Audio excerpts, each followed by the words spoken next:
So, good evening everyone. Mao ni siya. Mag-download ko sa Wins OMS template. So, na-download na nako.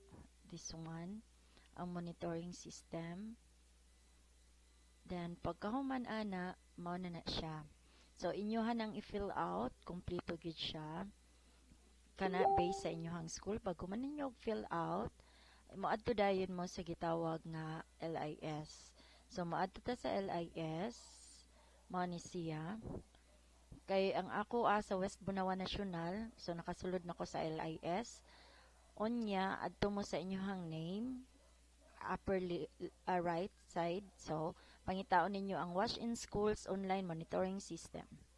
So, pagsulod ninyo guys, ang ako kay account has no access to this facility pa man, or your session has time out. So, either daghay na gamit or else, ang ako yun, basin wala pa sab kay bag-o man nga school. So, therefore, kana siya. So, naalang na guide, inyo rang i-entry kung unsa tong naa sa inyohang template nga gi-fill out.